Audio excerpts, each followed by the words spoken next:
मीनाक्षी जी, आज ये 84 को हम एक बार फिर से रिमेंबर कर रहे हैं। आपने पूरी बातें बताई कि कैसे इस रिपोर्ट आफ्टर रिपोर्ट बनी, लेकिन उसको कैसे दबाया गया। आज आपके लिए क्या एक इम्पॉर्टेंट मैसेज है उन लोगों को रिमेंबर करने के लिए जो 84 के राइट्स में जिन्होंने सब कुछ खोया? मुझे तो मैसेज जो है वो भारतवर्ष को है और भारत के हर प्राणी को मैसेज है कि कुछ लोगों ने सियासत के लिए देश भर में दंगे करवाए और दंगे करवाने के बाद सही तरीके से ना उनको मुआवजा मिले और ना उनको सज़ा मिले, उसके लिए इन्होंने काम किया। और उसका अंदाज़ा आप इस बात से ले सकते कि सिर्फ एक ही कौम के लोगों की हत्या हुई, नहीं तो दूसरे भी जाने थे, कुछ तो इधर वाले कुछ उधर वाले, तब तो राइट रहता। और दूसरी चीज़ ये है कि कौमों को भाइयों से लड़वाने का काम, कौमों को आपस में लड़वाने का काम जिस सियासत की वजह से किया, उनको खड़ा करने वाले भी यही लोग थे। और जो उस समय की स्थिति देश में बनी, वो बनाने वाले भी यही लोग थे और उसके बाद उसका फ़ायदा उठाकर राजनीति करने वाले भी यही लोग थे। लेकिन कुछ लोग उस बीच में ऐसे थे जो कि तब भी सही के पक्षधर थे और उन्होंने अपना सब कुछ प्राइवेट लाइफ में बहुत कुछ बलिदान कुर्बानी दी और आज भी वो सही के पक्ष में ही खड़े हैं। और ऐसे उन सब लोगों को प्रणाम जिन्होंने अपना सर्वस्व देश की सेवा में लगाया, और ऐसे उन सब लोगों को नमन जिनको किसी ना किसी वजह से नुकसान पहुंचा, घात पहुंची, लेकिन बावजूद उसके उस सियासत को समझना ज़रूरी है कि भाई को भाई से आप अलग करने का काम नहीं कर सकते, आप ज़मीर को ज़मीर से अलग करने का काम नहीं कर सकते, लेकिन जो कोशिश है वो इस प्रकार की कोशिश हमेशा नाकाम होगी।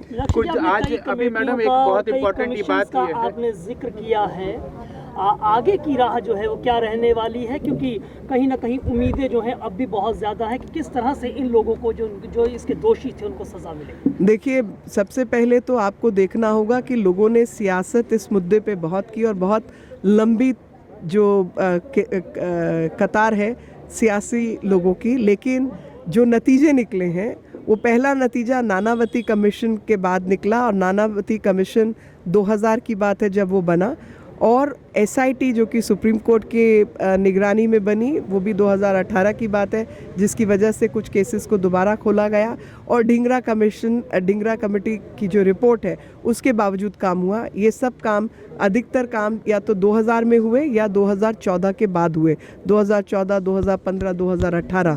तो कौन किस तरफ की लड़ाई लड़ता है, कौन सच की लड़ाई लड़ता है और कौन झूठ की लड़ाई लड़ता है और कौन सिर्फ सियासत करता है, वो जनता को समझने की ज़रूरत है। और पहली बार इतने लंबे समय बाद जिन लोगों ने इंश्योरेंस बिल्स तक रोक दिए थे, इंश्योरेंस का पैसा लोगों को मुआवजे के रूप में नहीं लेने दिया था, वो अगर आज सिख हितों की बात करें तो थोड़ा डूब मरने वाली बात है, शर्म की बात है। लेकिन हाँ, हमारी सरकार आने के बाद में मोदी जी जब प्रधानमंत्री बने तो 2014 दिसंबर में माथुर कमेटी नियुक्त हुई और उसके बाद 15 के आसपास जो है सबको 5 लाख रुपए का जो है मुआवजा देने की बात हुई, इरिस्पेक्टिव क्या नुकसान प्रूफ ये वो को हटाकर। लेकिन उसके ऊपर भी सियासत हुई और यहाँ तक कि दिल्ली सरकार ने तो 1 साल तक उनको मुआवजा तक नहीं दिया, उसके बाद उनको वो मुआवजा दिया गया। एक इम्पॉर्टेंट बात ये है कि अभी कुछ दिन पहले जगदीश टाइटलर जी का नाम आया कि वह कांग्रेस की कमेटी में वो उनको भी इनविटेशन भेजा गया।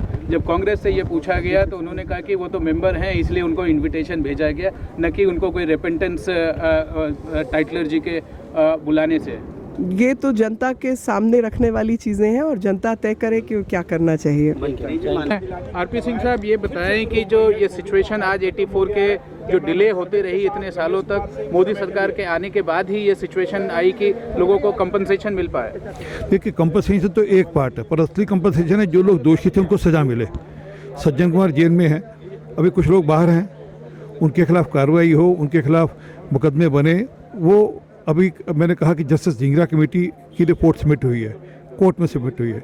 सरकार ने कहा हम इसको मान्यता देते हैं। अगर मान्यता देती तो हम चाहेंगे सरकार उस पर एक्शन भी ले। अब मुझे जानकारी मिली कि सरकार ने उस पर आगे कोई छोटी कमेटी बनाई है, उसके खिलाफ जिन जिन के नाम हैं, जो जो उस पर एक्शन होना है उसका एक्शन होगा तो उसमें थोड़ी राहत मिलेगी। परंतु ये लड़ाई अभी जारी रहेगी।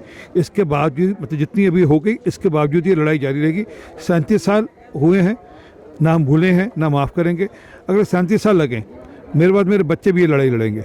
जगदीश टाइटलर के बारे में मैं मैडम से भी ये बात सवाल किया था कि कांग्रेस पार्टी ने उनको अपनी कमेटी के मीटिंग में बुला रहे हैं। जब उनसे ये सवाल किया गया जगदीश टाइटलर जी को कांग्रेस में एआईसीसी के प्रेस कॉन्फ्रेंस में कि आप क्यों उनको बुलाते हैं, तो वो कहते हैं वो तो उनके मेंबर्स हैं इसलिए हम उनको बुला रहे हैं। कांग्रेस लगातार सिखों के जख्मों पर नमक लगाती है। वो कमलनाथ हो, जस्टिस ये टाइटलर हो, जहाँ पहले सज्जन कुमार हो, चाहे तब भगत थे, चाहे ललित माखन थे, सबको सब पदों से लोकसभा में जहाँ अन्य पदों से नवाजा है। वो कभी मंत्री बनाया, कभी मुख्यमंत्री बनाया। वो बार बार सिखों को कहते कि हमने किया तो किया, जब बड़ा पेड़ गिरता है तो धरती हिलती है, ऐसा राजीव गांधी ने कहा था। वो आज भी कांग्रेस उसी पॉलिसी को आज भी चला रही है। क्या आप इसको नमक पे जले पे नमक छिड़कना कहेंगे? कह ही रहा हूँ कि आज भी वो जो बड़ा पेड़ गिरता है तो धरती हिलती है, आज भी उसी पॉलिसी को चला रही है वो कांग्रेस। वो आज भी कह रही है कि हाँ हुआ तो हुआ, हमने किया तो किया। और ये मैं नहीं, ये कांग्रेस के नेता कहते हैं, तो इस पर हम तो सिख समझते हैं और सिख इसलिए पीड़ित भी हैं।